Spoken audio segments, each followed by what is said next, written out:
ꯃꯌꯥꯝꯒꯤ ꯅꯨꯡꯉꯥꯏꯅꯕꯒꯤꯗꯃꯛ ꯂꯩꯖꯔꯤꯕ ꯃꯈꯜ ꯃꯊꯦꯜ ꯃꯅꯤꯄꯨꯔ ꯆꯦꯅꯦꯜꯅ ꯃꯌꯥꯝꯕꯨ ꯏꯀꯣꯛꯅꯅ ꯈꯣꯏꯔꯨꯝꯖꯔꯤ ꯉꯁꯤꯁꯨ ꯃꯌꯥꯝꯒꯤ ꯅꯨꯡꯉꯥꯏꯅꯕꯒꯤꯗꯃꯛ ꯃꯅꯤꯄꯨꯔꯤ ꯍꯔꯔ ꯁ꯭ꯇꯣꯔꯤ ꯃꯃꯥꯡꯗ ꯇꯥꯍꯟꯖꯈꯤꯕ ꯑꯁꯂꯥꯏ ꯑꯃꯗꯤ ꯑꯀꯦꯡ ꯍꯥꯏꯔꯤꯕ ꯋꯥꯔꯤ ꯑꯗꯨꯒꯤ ꯑꯅꯤꯁꯨꯕ ꯑꯔꯣꯏꯕ ꯇꯥꯡꯀꯛ ꯃꯌꯥꯝꯗ ꯈꯨꯗꯣꯜ ꯇꯝꯖꯔꯤ ꯃꯃꯥꯡꯒꯤ ꯇꯥꯡꯀꯛꯇ ꯃꯌꯥꯝꯅ ꯇꯥꯕꯤꯈ꯭ꯔꯦ ꯁꯔꯒꯗꯒꯤ ꯂꯥꯛꯄ ꯑꯁꯤꯂꯥꯏꯅ ꯑꯀꯦꯡꯒꯤ ꯊꯋꯥꯏꯕꯨ ꯄꯨꯅꯅꯕ ꯌꯥꯝꯅ ꯀꯟꯅ ꯍꯣꯠꯅꯕ ꯑꯃꯗꯤ ꯃꯗꯨꯗ ꯑꯃꯥꯏꯕ ꯂꯝꯕꯖꯥꯎꯅ ꯎꯒꯟ ꯑꯣꯏꯗꯨꯅ ꯑꯀꯦꯡꯒꯤ ꯊꯋꯥꯏ ꯂꯧꯕ ꯉꯝꯈꯤꯗꯕ ꯑꯃꯗꯤ ꯑꯁꯤꯂꯥꯏꯅ ꯖꯣꯝꯔꯥꯖꯇ ꯋꯥꯐꯝ ꯄꯨꯝꯅꯃꯛ ꯍꯥꯏꯕꯗꯒꯤ ꯖꯣꯝꯔꯥꯖꯅ ꯊꯥ ꯑꯃꯒꯤ ꯃꯅꯨꯡꯗ ꯍꯥꯠꯅꯤꯡꯕ ꯃꯑꯣꯡꯗ ꯍꯥꯠꯂꯨ ꯍꯥꯏꯅ ꯌꯥꯊꯪ ꯄꯤꯈꯤꯕ ꯑꯃꯗꯤ ꯑꯃꯥꯏꯕ ꯂꯝꯕꯖꯥꯎꯅ ꯑꯀꯦꯡꯗ ꯃꯥꯒꯤ ꯃꯊ꯭ꯋꯥꯏ ꯀꯟꯖꯅꯕ ꯃꯤ ꯑꯁꯤꯕꯒꯤ ꯀꯣꯛꯀꯤ ꯁꯔꯨꯛ ꯄꯣꯔꯛꯅꯕ ꯍꯥꯏꯈꯤꯕꯒꯤ ꯃꯇꯥꯡ ꯑꯗꯨ ꯃꯌꯥꯝꯅ ꯇꯥꯕꯤꯈ꯭ꯔꯦ ꯃꯁꯤꯒꯤ ꯃꯈꯥ ꯇꯥꯔꯛꯄ ꯁꯔꯨꯛꯇꯨ ꯃꯌꯥꯝ ꯄꯨꯟꯅ ꯇꯥꯃꯤꯟꯅꯁꯤ ꯑꯁꯨꯝꯅ ꯌꯨꯝ ꯌꯧꯔꯒ ꯑꯀꯦꯡꯗꯣ ꯋꯥꯈꯜ ꯈꯟꯕ ꯌꯥꯕ ꯈꯜꯂꯤ ꯑꯗꯨꯕꯨ ꯀꯔꯤꯒꯨꯝꯕ ꯐꯣꯜ ꯑꯃꯠꯇ ꯐꯪꯗꯕꯗꯒꯤ ꯑꯃꯨꯛ ꯍꯟꯅ ꯃꯥꯒꯤ ꯃꯄꯨ ꯑꯃꯥꯏꯕ ꯂꯝꯕꯖꯥꯎꯒꯤ ꯃꯅꯥꯛꯇ ꯂꯥꯛꯂꯤ ꯃꯗꯨꯗ ꯑꯃꯥꯏꯕ ꯂꯝꯕꯖꯥꯎꯅ ꯑꯩ ꯀꯩꯗꯧꯔꯦ ꯍꯥ ꯄꯔꯞ ꯄꯔꯞ ꯑꯃꯨꯛ ꯂꯥꯛꯂꯕꯗꯤ ꯑꯩ ꯀꯔꯤ ꯇꯧꯔꯒꯦꯕ ꯏꯄꯨ ꯑꯩ ꯈꯠꯐꯝ ꯈꯪꯗ꯭ꯔꯤ ꯌꯥꯔꯗꯤ ꯏꯄꯨꯅ ꯐꯅꯕ ꯑꯃꯨꯛꯇ ꯁꯤꯟꯕꯤꯌꯨ ꯑꯩꯒꯤ ꯊꯋꯥꯏꯁꯦ ꯏꯄꯨꯗ ꯂꯩꯔꯦ ꯏꯄꯨꯅ ꯑꯃꯨꯛꯇ ꯀꯟꯕꯤꯌꯨꯅꯤ ꯏꯄꯨ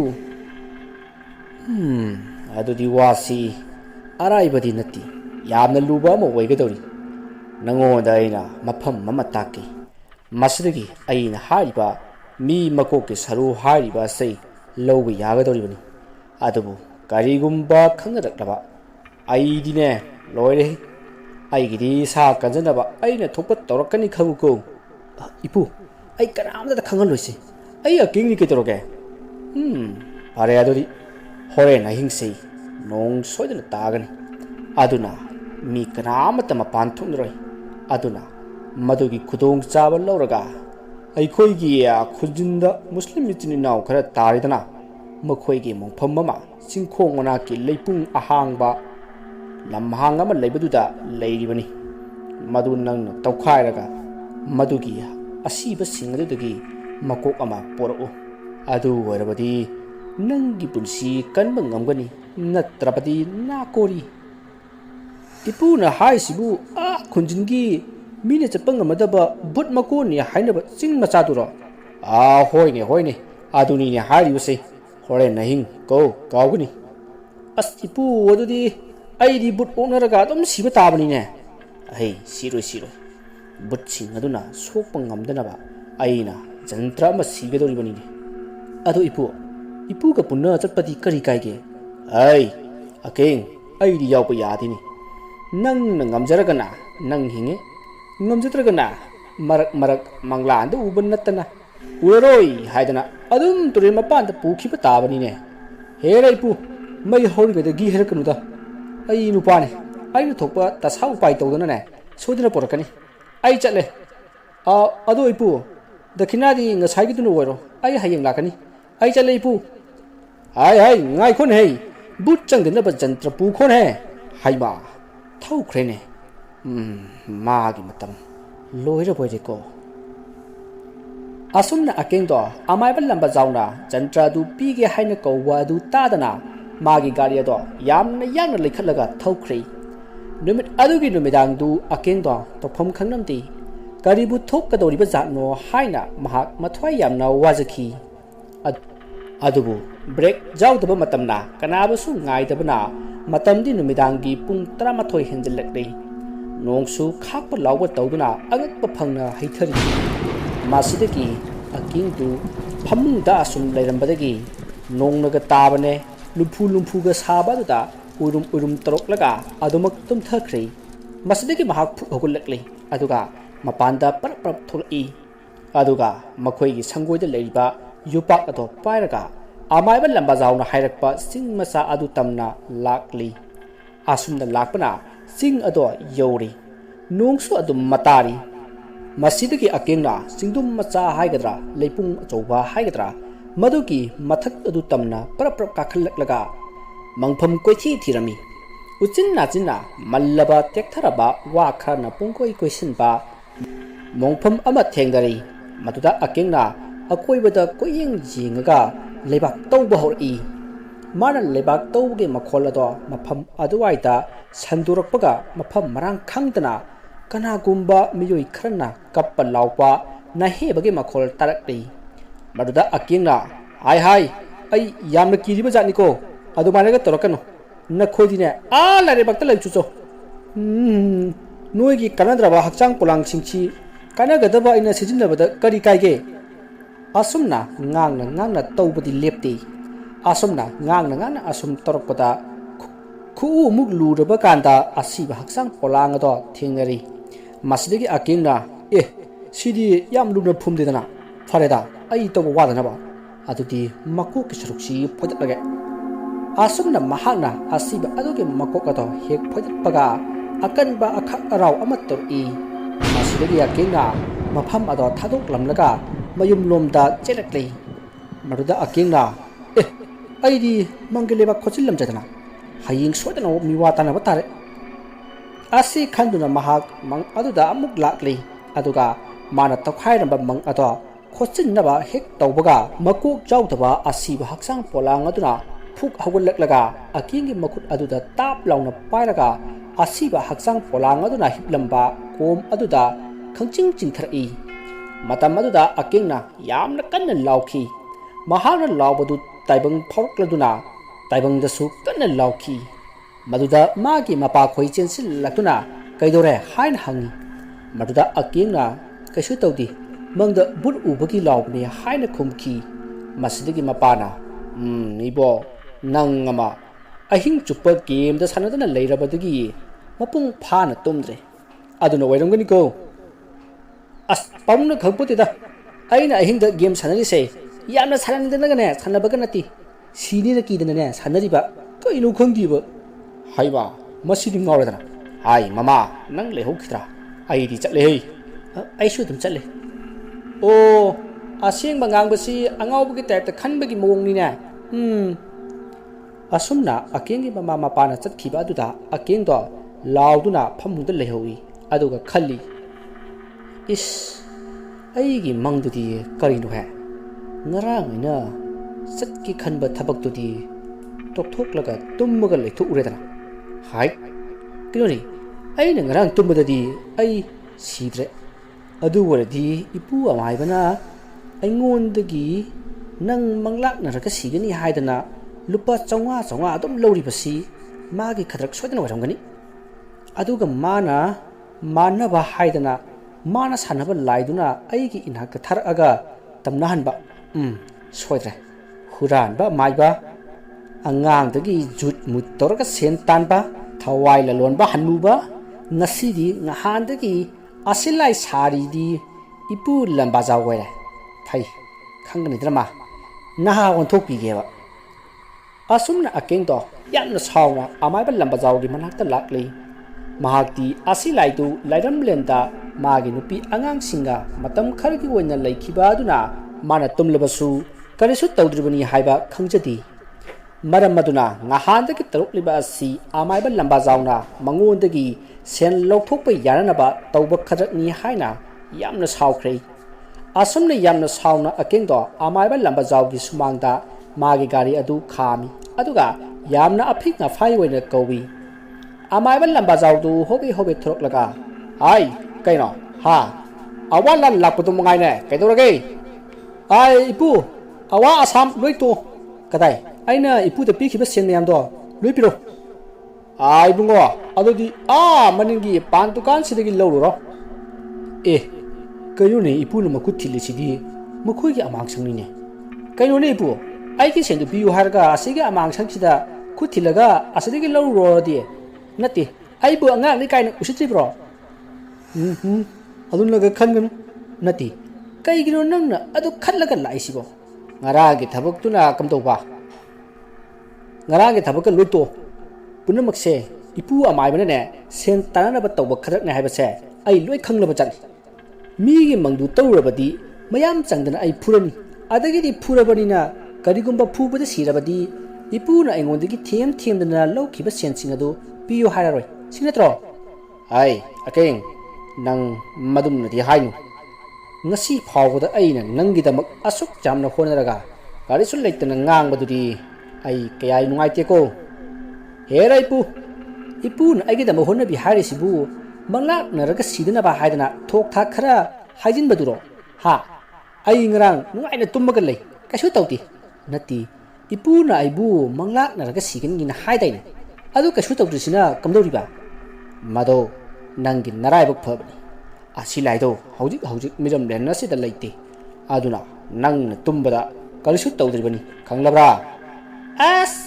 yardai pu thok thak nui amai ba singse masidani ne mi ne thajatrise ado phare ne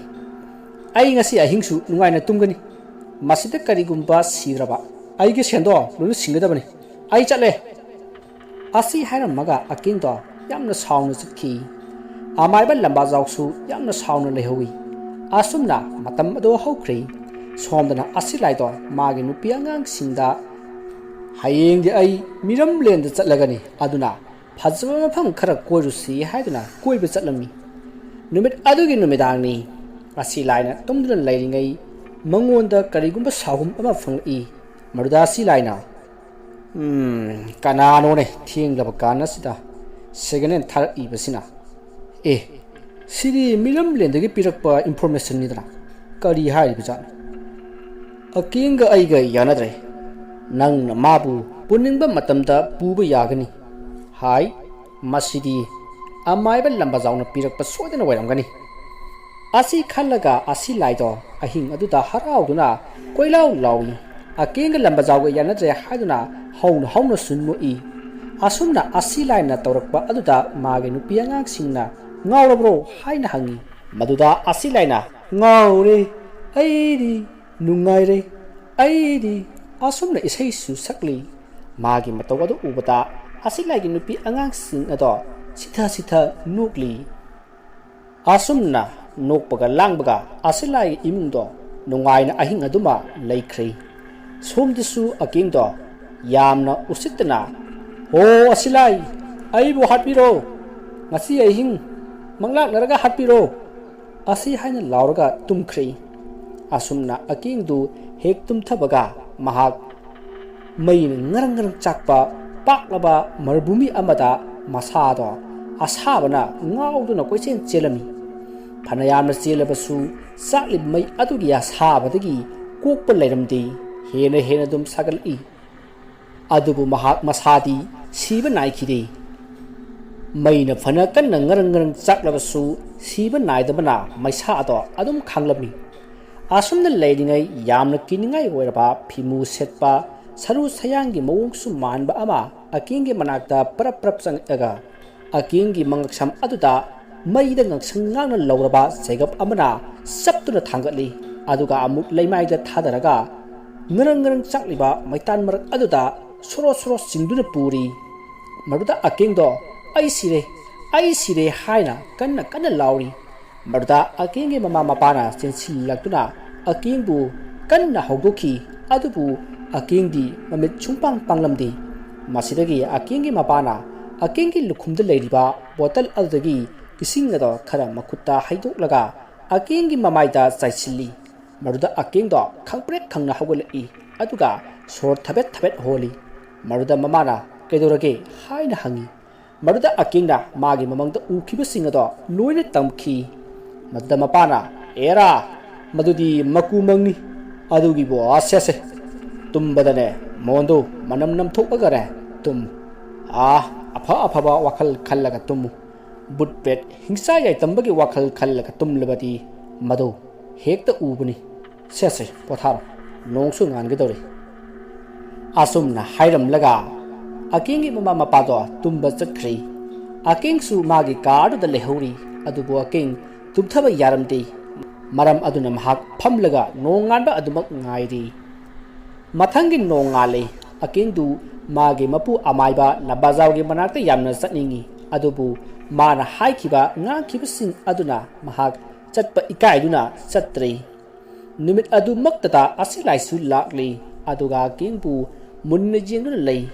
asumna mahakna jengbada khangli haujikti akingsi amaiba labajawna ukan tawtre makhoi ani saunare haiba khangli somda akingsu amaiba labajawna mangonda namthak tawduna sen lawthokpani ngarangsu ngasisu tumbada kari amata tawrakke haina khalli adubu mage mamangda ukhiba amati tawkhriba adugi maramdadi yamna hangki adubu yamna kanna khanakhibanina mahak chatpa ikaiduna adumak chatkhidrei asumna matamdu hokre numidangi matamni akengdu tungani khanbada mahak tasengna kirabani maramdi mage mamangda akiba mang kaya ama mangmana mahak tumba tasengna kire adubu mapabongna haiba ado ningsingduna mon ado manam nammi aduga mang phattaba manghan biganu haina khoidum lami asumna khoidum laga mahak tumkhre mana hek tumkhibaga asilaido mage manakta lakli aduga akengda yamna sauna yengi aduga akengki kangthon adugi akoibada koichat chatli somdana akengdo mage mamangda paknaba ipak amata apikpa hi ama makha maikai pangna asum holi asumna asum holakpada achouba ithat ama lakli ithat aduna akengi hi adon laksinduna iron nungda pusinki maduda akengdo iraknaduna yamna warami mahana mathwai hingnaba haiduna isingdagi amuk phaugatnanaba honai adubu khitang phaugatpa sor khitang honba haubaga amuk ithat amana isingda namsilami asumna sor mapung phana hondana ising aduda amuk lupsin tawping amuk phaugat tawbada mahak wabana kham thingli masidagi mahak irunung aduda adumak lupsin thiduna wakhal ta khidri mahana wakhal lakpada mahak fajaraba chinja amagi makhongda leiba lambi amada hiptuna leirami mahakna ikoi koina sum jinglakpada magi mama amati masena magi maming akingbu kauduna kapli masidagi mahakna mayamna tawriba aduda kaidoba yarge ai sida leire haiduna mi khudingda haiki adubu kana amatana mana haiba do takhidi tanja aduda akengi makhurana tunglumdagi akengi masa phawruga chatkhiba aduda aken khangprak khangi aduga makhurabu tanaduna kanna kauri matam aduda mahana kuphang chalaba asiba adubu kanano haina jingdadi magi hakchang polang ado oiramli masi khangbada mahak yamna kapki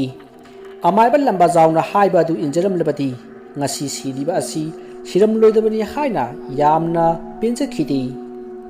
tanja aduda asilaido akengi manakta phawduri madu ubada akeng khangprek khangi akengna khangba aduda asilaido hauna noi aduga hai akeng haiba mirehet nangbu aina hana naba sinareklibasi ngasi ngarangdagi nati yamna kuiraba jani aduna ngasidi nang aigi itung induna satpa tabani lao kaino haisibo aibu kaida sattuiba laigi lebakta lairibakta khanglabra ai ngamoi aigi ima ipa isibu hundu amaga ai chatpa ngamoi oi ningai taun ko nang haujik sei asibagi thawai oirabani fajana hairi ngasidi yaw natrabadi nakhada ngatum baduda khudum bisina hutlaga sareng jalaga pugadoribani khangu karino haisibo adu nangdi kanano ai asilai haibaduni aina asibagi thawai singbu hondok honjin tawribani khanglabra chachi mangthau asumna asilain akengdo induna laribak tamda pukhi asumna thawai panba jiba khudimak asibagi khayatagi kaidonungda nathaiba ngamdi phana haina chilabasu nongmadi soidna adumak asibagi khayata tai mayam wariyasi matha ngasita loijari mayambu aroibada ikok nona khoirumjari wariyasida soikhiba lamkiba wahi wata khibik mayamna pukchal chauna ngakpigani